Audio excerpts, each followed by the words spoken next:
आज महाविकास आघाडीच्या वतीनं राष्ट्रवादी काँग्रेस शरद पवार गटाचे सन्माननीय श्री शशिकांत शिंदे यांचा आम्ही उमेदवारी अर्ज भरला। मला खात्री आहे की या मतदारसंघामध्ये सातारा लोकसभा मतदारसंघाची उज्ज्वल परंपरा ही कायम राहील। या मतदारसंघामध्ये कधीही जातीवादी विचारांना थारा दिला गेला नाही। विधानसभेमध्ये जरी काही मागे पुढे झालं तरी लोकसभेला आपण पाहिलं की पक्ष सोडून गेलेल्यांनी पुन्हा उमेदवारी केली असताना त्यांचा जनतेने पराभव केला। ती उज्ज्वल परंपरा, या पुरोगामी विचारांची परंपरा, फुले शाहू आंबेडकरांच्या विचारांची परंपरा, स्वर्गीय यशवंतरावजी चव्हाण यांची कर्मभूमी असलेल्या या सातारा जिल्ह्यामध्ये पुन्हा ती परंपरा कायम राहील आणि महाविकास आघाडीचे लोकसभेचे उमेदवार शशिकांत शिंदे हे प्रचंड बहुमताने विजय होतील। या आजच्या मिरवणुकीतून आपल्याला कल्पना आली असेलच, पण एकंदरीत महाराष्ट्रामध्ये जे वातावरण आपण पाहतोय ही निवडणूक आता जनतेने हातात घेतलेली आहे, मतदारांनी हातात घेतलेली आहे। लोकशाहीचं संरक्षण करण्याकरता ही निवडणूक होते। डॉक्टर बाबासाहेब आंबेडकरांनी आपल्याला दिलेलं संविधान, त्या संविधानातून दिलेला समतेचा अधिकार कायम ठेवण्याकरता ही निवडणूक होते। म्हणून ही देशाच्या इतिहासामध्ये एक मैलाचा दगड ठरणारी ही निवडणूक आहे आणि साताऱ्यातून अपेक्षेप्रमाणे शाहू फुले आंबेडकरांचा विचार कायम ठेवला जाईल आणि त्याकरता तिन्ही मुख्य घटक दल राष्ट्रवादी काँग्रेस, काँग्रेस पक्ष आणि शिवसेना उद्धव ठाकरे यांचा पक्ष आणि अनेक छोटे पक्ष, अनेक जनसंघटना या आमच्या सोबत यामध्ये आहेत आणि ही निवडणूक एका दृष्टीने जन आंदोलन झालेली आहे, महाराष्ट्रात झालेली आहे। त्यामुळं अनपेक्षित निकाल लागतील याची मला खात्री आहे। आपल्याला काही देवेंद्र फडणवीसांनी टीका केली, काँग्रेसचा जाहीरनामा हा फेल जाहीरनामा आहे। राजस्थान, कर्नाटकमध्ये जो जाहीरनामा दिला होता त्यातली एकही त्यांनी जो जाहीरनामा आहे ते पूर्ण केलेला नाहीये, त्यामुळे तो त्यांच्यासाठी फक्त कागद आहे। हे बघा, राजस्थानमध्ये आम्ही जिंकलेलो नाहीये, पण आम्ही कर्नाटकमध्ये आम्ही काही आश्वासनं दिली होती, 5 गॅरंटी दिल्या होत्या। लोकांनी आम्हाला निवडून दिलं, तिथल्या भ्रष्टाचारी सरकारला पराभूत केलं आणि त्या 5ही गॅरंटी कर्नाटकच्या काँग्रेस सरकारनं अंमलात आणलेल्या आहेत।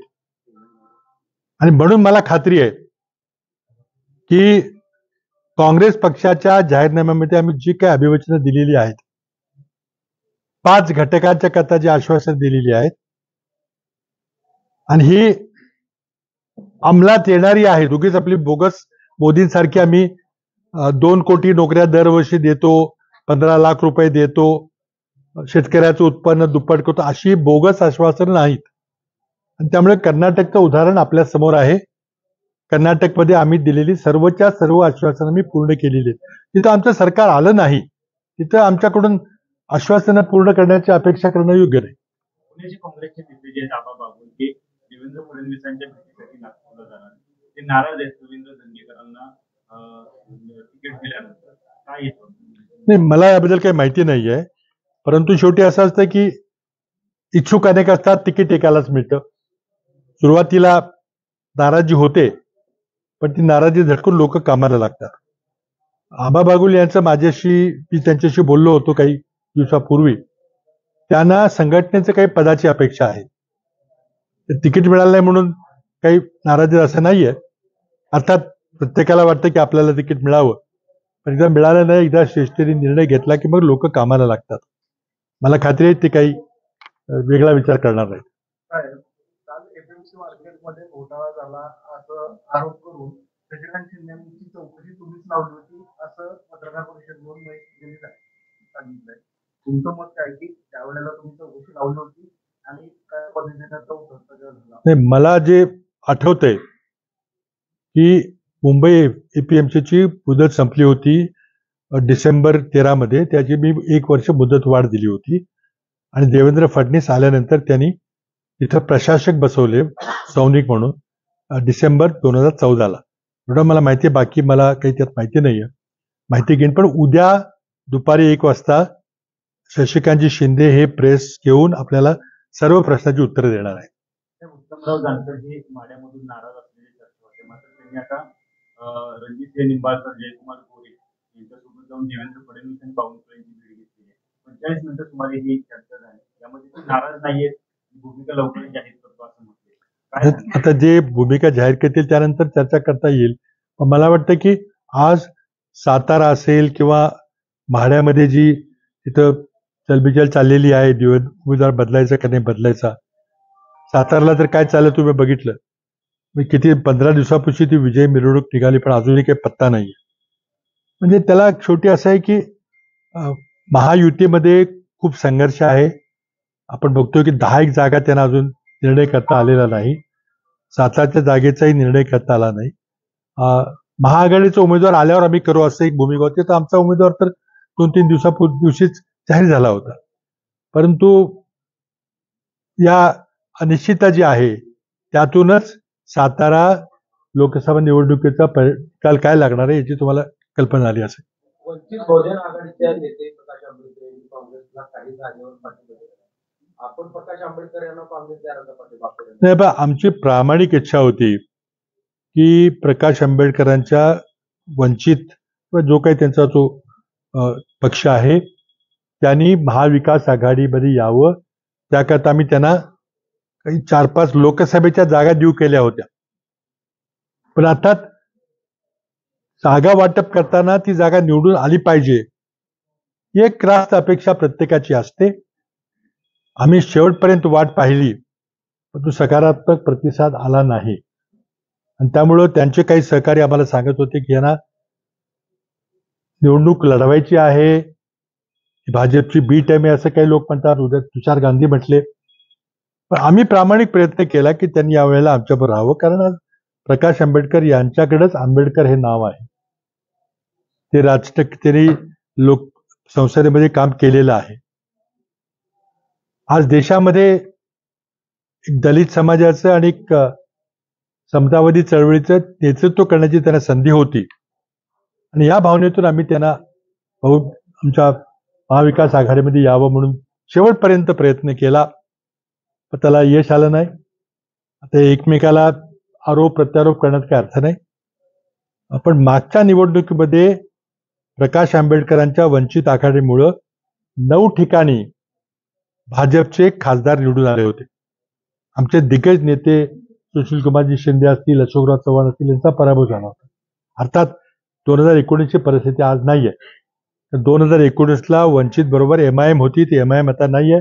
MIMने स्वतंत्र निर्णय घेतलेला आहे. काय घेतला तुम्हाला माहिती आहे.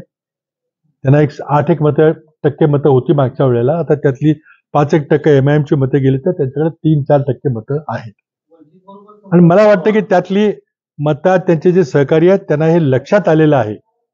या निवडणुकीमध्ये विरोधकांच्या मताची विभागणी करण्याचा प्रयत्न भाजपकडून होतोय. आणि आमचा प्रयत्न इंडिया आघाडी असेल किंवा महाविकास आघाडी असेल, विरोधकांची मताचं विभाजन होऊ नये, एकाच एक उमेदवार द्यावा, आमचा प्रामाणिक प्रयत्न आहे. भाजपला 2014 मध्ये फक्त 31% मतं पडली होती. ती त्याची कोर स्ट्रेंथ आहे, मूळ त्याची ताकद 30-31% मतं पडण्याची आहे. पण विरोधकांची 70% मताची जेव्हा विभागणी होते तेव्हा भाजप निवडून येतं. यावेळेला ती विभागणी होऊ नये याचा आम्ही प्रामाणिक प्रयत्न केलेला आहे. महाविकास आघाडीची प्रामाणिक इच्छा होती वंचित आपल्या बरोबर यावं म्हणून, पण तशीच प्रामाणिक इच्छा वंचितची होती का तुम्हाला काय वाटतं? आता मी त्यांची होती का नाही मी काय बोलू शकणार नाही. आमची प्रामाणिक इच्छा होती. मी स्वतः अनेक बैठकीला बसलो होतो. त्यांच्याकडून सकारात्मक प्रतिसाद मिळत नव्हता, तरीही आम्ही आमच्या नेत्यांना सांगितलं की नाही तुम्ही काही वाईट बनवू का. अगदी आमच्या नेत्यांना अपमानित करायचा बैठक केला. माझ्यासमोर घटना घडलेल्या आहेत. तरी आम्ही सांगितलं की नाही, आपल्याला राज्याच्या हिताकरता ही आघाडी करणं गरजेचं आहे, पण होऊ शकली नाही. नागपूरमध्ये आज काँग्रेसचे एक बैठक पक्ष सचिवांनी बोलवलेली आहे. त्याच्यामध्ये अनेक दिग्गज आहेत, तुमचं नाव त्याच्यामध्ये नाही, तुम्हाला बोलवलेलं नाही. नाही, मी तिथं आज या ठिकाणी मी अर्ज भरायला आलो होतो. आम्ही आधीच त्यांना सांगितलं होतं. राहुल गांधींची सभा होती, त्यालाही जाण्याचं मला सांगितलं होतं, पण मी त्यांना विनंती केली की जिथं आमचं जरा अर्ज भरायचा वगैरे कार्यक्रम आहे आणि सगळेच नेते जर नागपूरला गेले तर सगळा महाराष्ट्र उघडा पडेल. पण आम्ही इथं थोडेसे नियोजनाच्या बैठकी वगैरे घेतोय. खडगेजी आले होते 14 एप्रिलला. महामानव डॉक्टर बाबासाहेब आंबेडकर यांच्या जयंतीचा कार्यक्रम झाला, तिथं बैठका झाल्या. तिथं नागपूरमध्ये ज्या 5 पहिल्या टप्प्याच्या निवडणुका आहेत त्यामध्ये आश्चर्यजनक निकाल येतील. कदाचित 5ची जागा महाविकास आघाडीच्या आल्या तर आश्चर्य वाटायचं कारण नाही. आता तो राज्यात सगळ्या उमेदवार ठरू द्या ना. अजून सातारचा उमेदवार कोण आहे सांगा आम्हाला, मग त्यांचे सांगतो. मोदींची गॅरंटी राहुल गांधी बघा, मोदींच्या गॅरंटी तुम्ही बोलला, त्याला मला एक बोलायचंय. आता आश्वासन तर प्रत्येक पक्ष देतो. आमच्या पक्षाने दिलेलं आहे की आम्ही जर सत्तेत आलो तर आम्ही देतो. पण ही गॅरंटी राहुल गांधींची असं कोणी म्हटलेलं नाही. ही गॅरंटी सोनिया गांधीची आहे असं म्हटलेलं नाही. पण आज तिथं मोदींची गॅरंटी, भाजपची गॅरंटी नाही, मोदींची गॅरंटी. म्हणजे समजा उद्या पक्षामध्ये काही बदल झाला आणि राजनाथ सिंग पंतप्रधान झाले तर नाही मिळणार. मोदी झाले पंतप्रधान तरच मिळेल. हे व्यक्तिस्तोम माजवायचा प्रयत्न आहे. हेच रशियामध्ये घडलं, हेच चीनमध्ये घडलं. आणि इथं कायमस्वरूपी तळ हयात मीच तिथे त्या ठिकाणी प्रधानमंत्री व्हावं किंवा आणखी राष्ट्रपती व्हावं.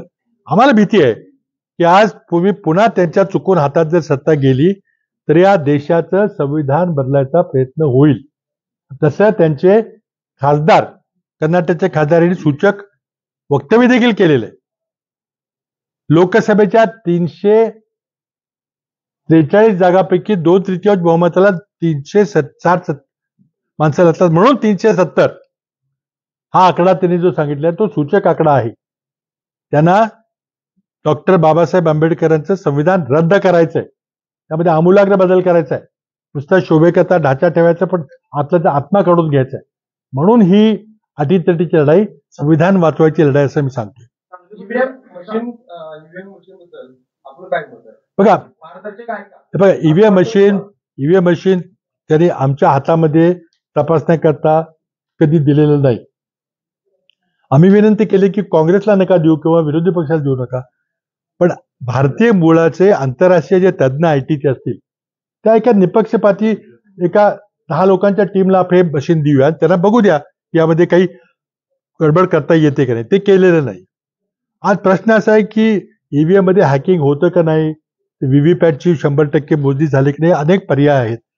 पण महत्वाची गोष्ट आहे की आज इलेक्ट्रॉनिक वोटिंग मशीनवर देशाच्या जनतेचा विश्वास राहिला नाही.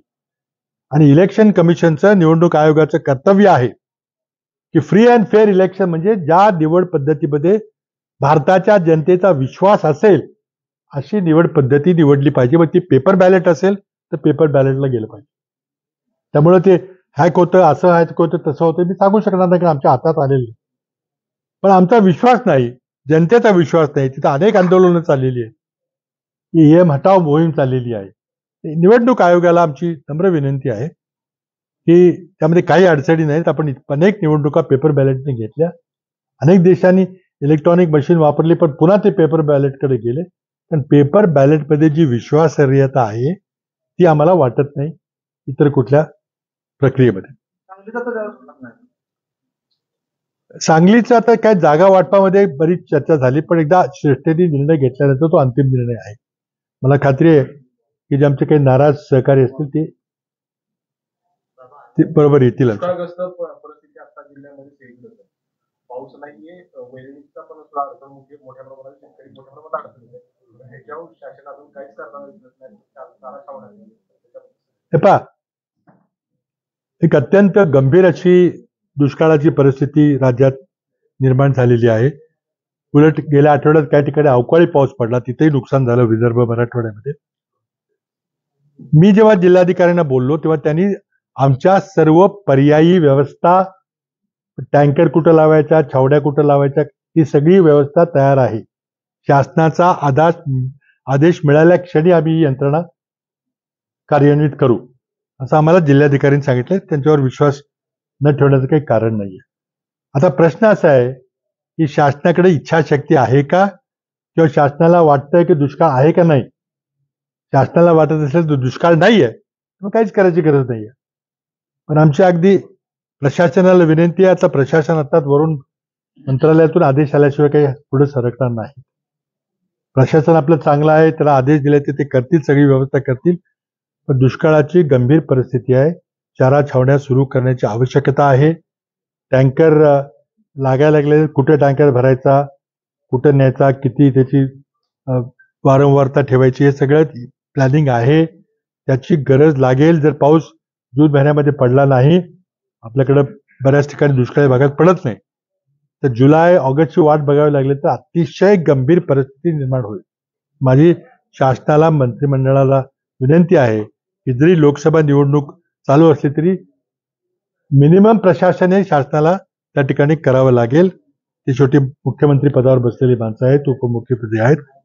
दुष्काळाबद्दल गांभीर्याने काही निर्णय घेणं आवश्यक आहे. बाबा, तुमचे नेते राहुल गांधी किंवा प्रियंका गांधी यांनी साताऱ्यात यावं आणि एखादी सभा घ्यावी अशी शशांक शिंदेची इच्छा आहे. आमची सर्वांची इच्छा आहे आणि मी आता कॅम्पेन कमिटी माझ्याकडे आहे म्हणून मी पाहतोय तर ज्या ज्या नेत्यांची मागणी आहे ते नेते इथे यावे त्याकरता आमचा प्रयत्न चाललेला आहे. पण निवडणूक 543 मतदारसंघात चाललेली आहे, त्यांची स्वतःची पण आहे. तर कसं शक्य होईल? आमचं किमान उद्धवजी ठाकरे, पवारसाहेब, आमचे काँग्रेसचे नेते यांची बैठक तर निश्चित होईल 1-2 ठिकाणी. आणि दिल्लीचे काँग्रेस पक्षाचे नेते कोण येतील का, आणखी इतर पक्षाचे नेते तेजस्वी यादव वगैरेचं कोण येतील का, याचाही प्रयत्न चालू आहे. पण प्रत्येकाच्या निवडणुका चालू आहे, त्यांना किती प्रवास करता येईल सांगता येणार नाही, पण प्रयत्न आमचा चालू आहे. मान तालुक्यामध्ये तुम्ही निधी दिल्यामुळे कधीतरी बंधारे वगैरे झालेले. मला आठवतंय की तिथले आमदार होते काँग्रेसचे जयकुमार गोरे, ते पृथ्वी बंधारा म्हणून ते नाव दिले. त्याबद्दल जर माहिती दिली तर. आता मला असं वाटतं की याचं उत्तर आपण निवडणुकीच्या मतदारांवर द्या, तर मी काय सांगत नाही. माझी विनंती आहे की काँग्रेस पक्षाने ते मान खटाव करता काही केला असेल तर तुम्ही मतपेटीच्या द्वारे आम्हाला टाकून द्या.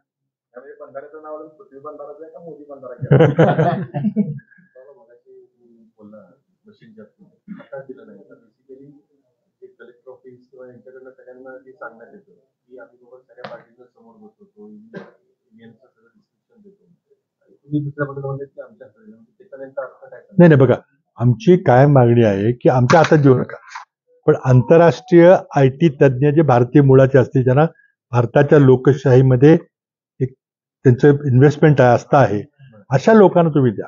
तुम्ही नेमा द्या, 10 माणसांना नेमा. म्हणजे मला दाखवा असं मी माझा आग्रह नाहीये. मला जरी दाखवलं तरी मी त्यातलं काही माहिती देऊ शकेन आपल्याला, पण मला नका देऊ. आंतरराष्ट्रीय तज्ज्ञांना, त्यामध्ये काही भारतीय असतील, काही असतील. कारण भारत ही आज सर्वात मोठी लोकसंख्या असलेला देश आहे. भारतात लोकशाही कायम राहावी हा याचा फक्त भारतातल्या लोकांचाच इंटरेस्ट नाहीये, तर जगातल्या जनतेचा भारतातली लोकशाही संपुष्टात येऊ नये याकरता त्यांचा इंटरेस्ट आहे.